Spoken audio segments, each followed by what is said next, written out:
According to Adil Pakavala, true yoga is not about the shape of your body, but the shape of your life. Yoga is not to be performed, but to be lived. Yoga doesn't care about what you have been, it cares about the person you are becoming. Yoga is designed for a vast and profound purpose, and for it to be truly called yoga, its essence must be embodied. Let's embody yoga together. Hi, Maria here with the Yogawakenings. Thank you for joining us again. So we've gone over a video for standing poses in support of the knees, strengthening, stretching the muscles around to support those knees. Today we're going to just do floor exercises to help protect the knees, create more flexibility around the things supporting the knees.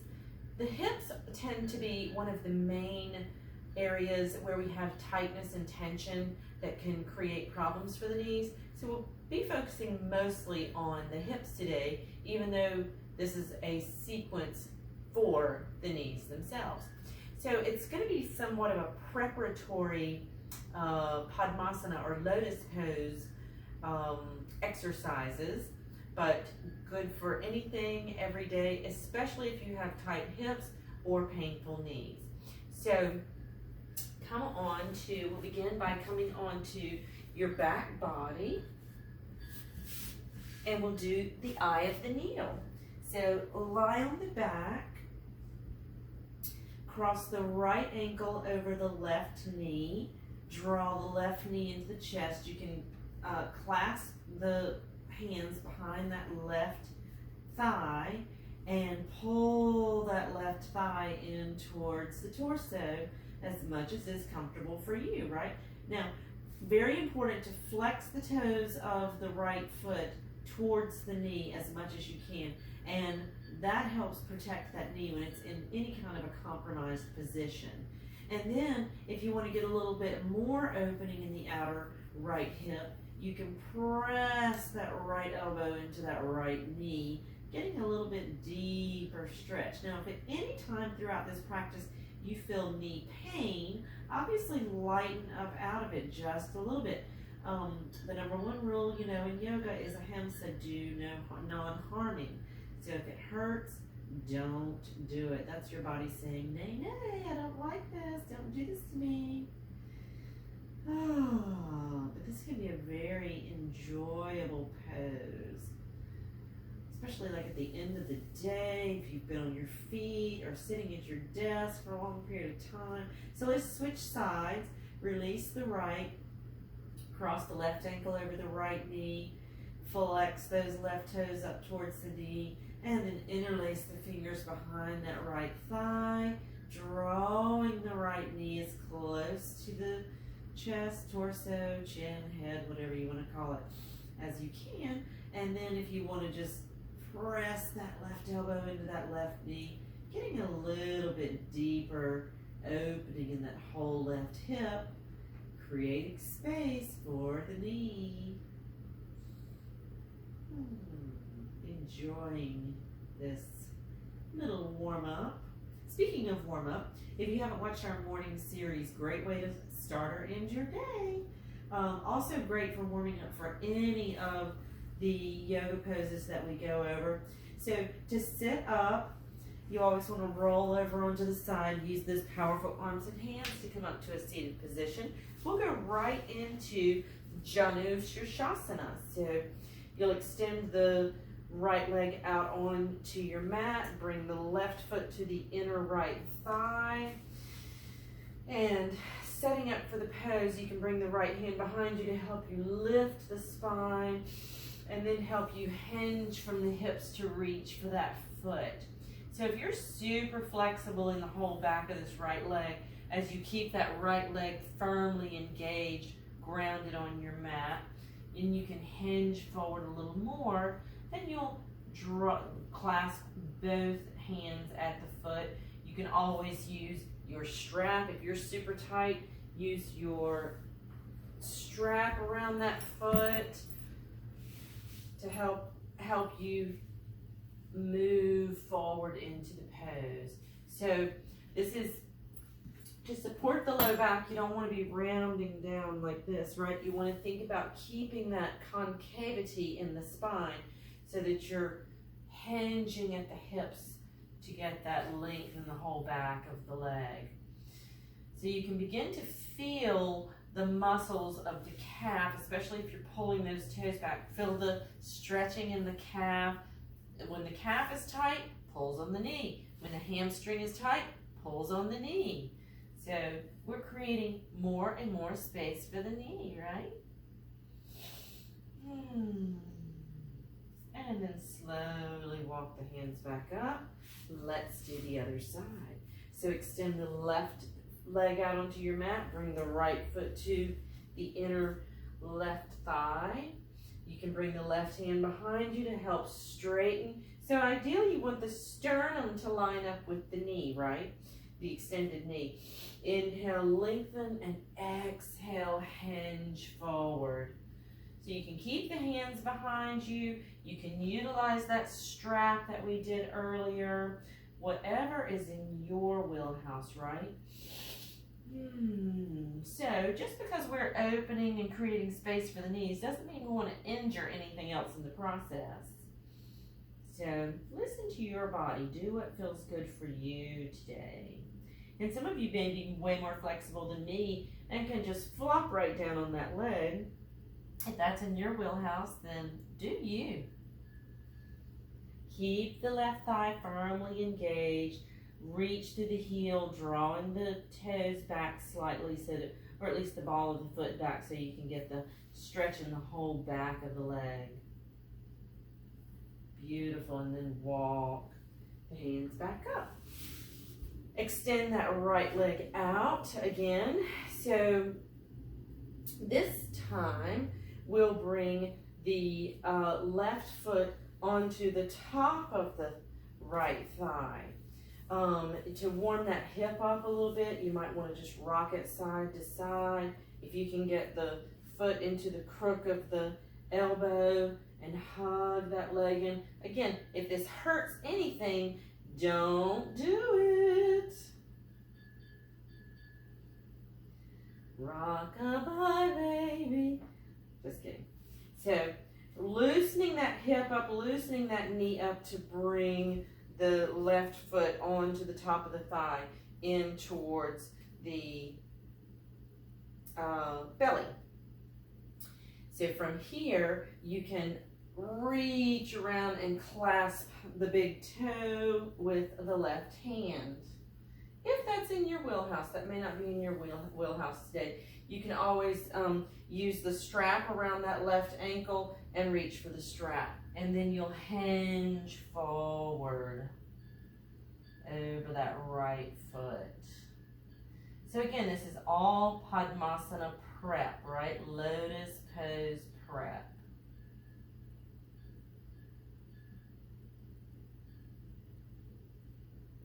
About 3 to 5 breaths here, and then we'll move to the other side. Extend the left leg out, bring the right foot in. We can do the rock the baby again, only if there's no pain or discomfort for you, right? Opening that hip up, creating space, movement in the hip so that we have more mobility in the knee. And then rest the top of that right foot on top of the left thigh as close to the torso as you can get it. Then bring the right hand around, clasp that knee, or bring the strap around the ankle and clasp the strap, whatever is in your wheelhouse. And then we'll hinge forward. So another thing that these poses are doing, by driving that heel into the abdominals, we're massaging the abdominal organs, the abdominals, so the organs in that area. So great for digestion, helping you get things moving and flowing. So what does that have to do with knees? Well, as an energetic practitioner, the triads of earth, which is knees, are the knees, the bowels, and the neck. So when you're supporting the digestive system, guess what? When there's crankiness in the knees, some sometimes that can be because there's something going on, some stuckness in the digestive area. So just start to notice, pay attention if you're experiencing a little twinge in the knee, if there's something going on with your digestion at that moment. Never know. So, you know, energetics have been around for a long, long time. So let's go into Gomukhasana, and I, for one, will need my strap in this pose. You'll bring the, I'll do it across. Bring the right knee across, the right knee in front of you, and bring the right heel to the outside of that left hip. Bring the left foot across the front of the right knee and ground that left foot on the outside of that right knee. Now, because we have the right knee on top, our left hand will be on top for Gomukhasana. So you'll take the strap in the left hand, lower the strap down behind, lift that elbow, rolling the tricep towards the face, and then bring the left hand behind and clasp the strap. Oh, I'm doing Ardha Matsyendrasana. Just kidding. Gomukhasana, you bring both tops of the feet down to the floor. There you go.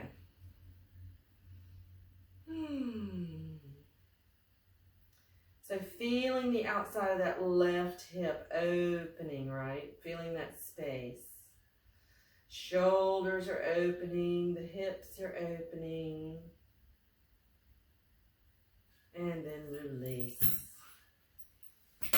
Then we'll do the other side. So bring the left foot across to the outside. So the left heel will line up beside the outside of the right hip. The right knee will be on top. The right heel will come to the outside of the left hip. And then we'll have the strap, the buckle, so you don't knock yourself out, in the left hand. Bring that left hand up, lower it down behind, reach for the strap behind, and bring the hands as close together. Again, if you have really super open shoulders, you may be able to clasp the hands behind the back. I, for one, do not. If there's any place in the body, whether it's the shoulders or the hips or the knees, that you're feeling a little extra tension, deep inhale into that space. Creating space. I like to use the vision of a brand new balloon. So the first time you blow up a balloon, it takes every ounce of the strength in your lungs to blow that balloon up. But once you blow it up and it expands and then you let it deflate, the next time you blow it up, it's easier and easier. Think of that in the body. The first time you're inhaling into a tight space, it's a little sticky. But then as you exhale and surrender into it, every time it gets easier and easier. Now let's do Ardha Matsyendrasana. So bring the left heel to the outside, the right heel to the outside of the left hip. Bring the left foot to the outside of the right knee. You can bring the left hand behind to help you extend. Anytime we're doing twists, crucial to keep the spine as tall and straight as you possibly can. So think of my fingers as the spinous process, the little knobby things that you can feel back there in the back. When you're twisting, you're compressing the spine. So if you're rounding over and the spinous process is compressing also, then you could create an opportunity for injury. So anytime we're doing twists and we're compressing the spine with this twisting action, you want to have as much space in there as you possibly can. So inhale, lengthen the spine. Exhale, bring the hand, the inner crook of the elbow, or the back of the forearm to the outside of that left knee as you inhale, lengthen, and exhale, twist. Inhale, lengthen, and exhale, deepen the twist. Twists are my favorite. Inhale, lengthen, and exhale, deepen the twist. And then inhale, come back to center. We get to do the other side.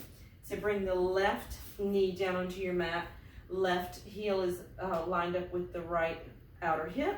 Bring the right foot to the outside of that left knee. Ground it on your mat. Bring the right hand behind us to help us lengthen. Bring the left hand, inner crook of the elbow or the back of the arm to the outside of that left knee to help push the left knee across, the right knee across the body, while the right hand behind us is keeping us tall and straight. So inhale, lengthen, and exhale, twist. Inhale, lengthen, exhale, deepen. I like to say soak and squeeze. Inhale, soak, exhale, squeeze. And then inhale back to center. Good. Last one we're going to do today is double pigeon pose, or I think it's called fire sticks or something too. So you'll bring, as if you're in cross-legged seat, you'll have the right leg out in front of you, but have the shin parallel to your mat, whether you're, depending on which way you're sitting, it might be the long edge or the short edge of the mat. But have the shin parallel to the mat and flex the toes up towards the knee. Bring the top of the outside of the left ankle to the top of that right knee, and then lower that left knee towards the right foot. So you should be feeling a nice deep stretch in the outside of that left hip. Again, flex those toes to help protect the knees. Breathe into those spaces.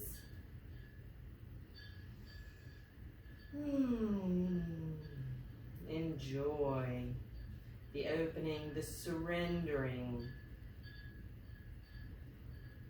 So where we're feeling this, ideally, is in the outside of this left hip, the one that's on top. If your right knee doesn't come anywhere close to the floor, you can always support with a block, right? You can also support the left knee with a block.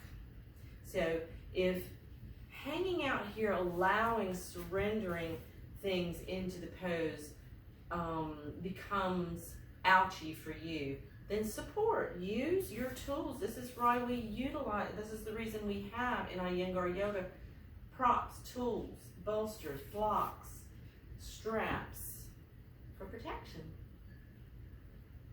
Use protection when doing yoga. So let's switch sides. You'll bring the left leg out in front. Shin is parallel to the torso and or the edge of the mat. Bring the outside of the right ankle to the top of the left knee. Lower that right knee down towards the left foot, flexing both toes back towards the knee. Again, both sides are not always created equal, yes? So if one side is tighter than the other, you spend twice as much time in the tight side. And breathe. You may need support on one side and not on the other. So follow your body, your needs.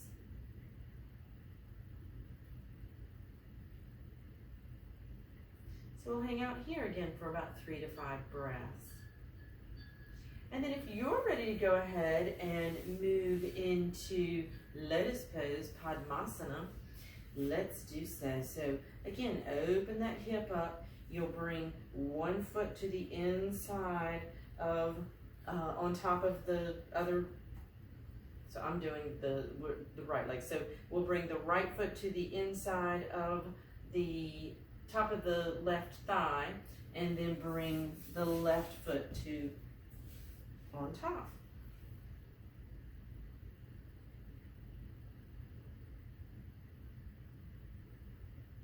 And then of course you always have to do both sides to create balance. So switching sides, bringing that, opening that left hip up, bringing that left foot in close to the torso, bringing the right foot on top.